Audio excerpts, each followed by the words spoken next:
Guys, this is getting absolutely insane. All right. Like, you cannot be here under the guise of asylum that you don't actually qualify for while assaulting the people that are there to basically uphold the law. Guys, this is an absolute wild thing. Like, the level of entitlement there is a little crazy. To be honest. So something happened in Manhattan a couple of days ago. A group of 12-year-olds, 16-year-olds, and a couple of adults basically surrounded the police in Times Square and proceeded to assault them. Basically, like circled around them type thing, guys, here. So a couple of them apparently being arrested here. Let's find out exactly who and what they're associated with here, guys. Let's check it out. Suggestion via Discord, guys. Meanwhile, police arresting another teen who was allegedly part of a group that attacked two NYPD officers last week in Times Square. And officials say that the suspects are members of Tren de Aragua, the gang. Chanley Painter joins us now with all the details. Hey, Chanley. Hey, Ansley, Lawrence, and Brian. So police are still searching for more suspects after that assault of two NYPD officers in Times Square last week. Authorities say the suspects are members of a Times Square gang known as Diablos de la 42, described as an offshoot of Tren de Aragua, the violent Venezuelan gang. And the latest suspect arrested is only 16 years old. He faces 10 charges, including attempted assault, reckless endangerment, and criminal possession of a weapon.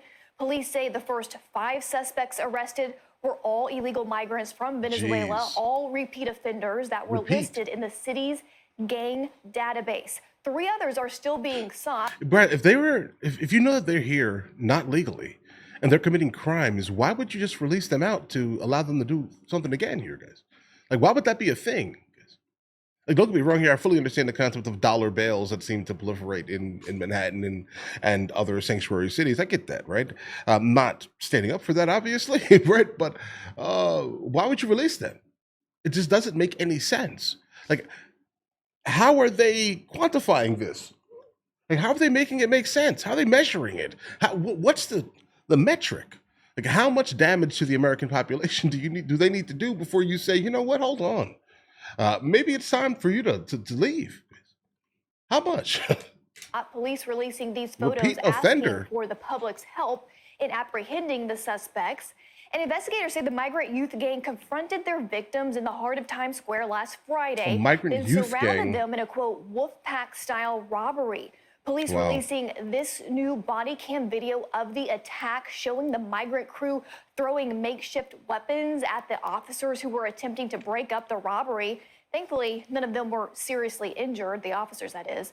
And the alleged teen gang members, though, they range in age from 12 to 19 years old and are linked to dozens of robberies around New York City since 2022, guys, according to police. And Chanley, you're a lawyer. The problem is, if they're minors, nothing changes. They're still going to get let out. So they have to take extraordinary action in order to keep them under lock and key. In South Carolina, you'd go to juvie, you'd go to juvenile. Well, they go out of their way to make sure. That's why TDA uses these guys. I figured uses these kids to do a lot of this stuff. Yeah, guys, like a lot of these like gangs and like fraternities, illicit fraternities around the world absolutely will use kids because they will just get right back out type of thing. Right? Why would you risk the adults in their heads, right?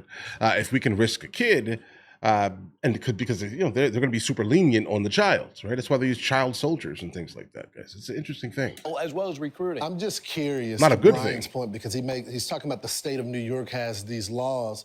Now that the president have declared TDA as a foreign terrorist organization, can the Fed step in now and prosecute these folks since they're a part of a terrorist organization now? Absolutely, they should try that. It's a great point, Lawrence, and that's right. That is why Tren de Aragua is targeting juvenile offenders, because, get this, the police say that these minors have been involved in more than 200 crimes because they get arrested and then they're released and then they offend again and again and again. Only one so far has been charged as an adult because he is 19 years old, but this is a problem.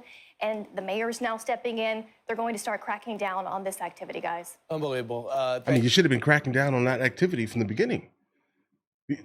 Literally, from the beginning. Thanks so much. Meanwhile, we feed them, we give them clothes, they go back to our hotel rooms. Then we give them, and they don't cooperate with ICE. There's a headline 2 days ago in the New York Post. ICE agents turned away from NYPD precinct where migrant teen was held after mob attack on the cops. Hey, can I just say one thing? I don't know if law enforcement will back me up on this, but if you see 2 officers overwhelmed by dozens of others, you have to jump in and help out the officers. 100%. Come on, why are you standing with your back against the building? Can't do it Help all. them out.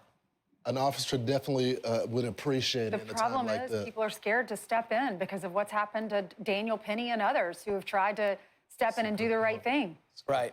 There were no cops around. I imagine a cop might have your back. Can't allow the right next criminals to to it. win, though. By the way, it's underreported. They still Okay, yeah, I think you're not understanding fully like how New York City is. Right? I'm from New York, guys. I can definitely tell you this right now. There could be legitimately someone having a heart attack on the sidewalk, and the average New Yorker will step over their body. Okay, like you're asking a lot for a fallen society, guys.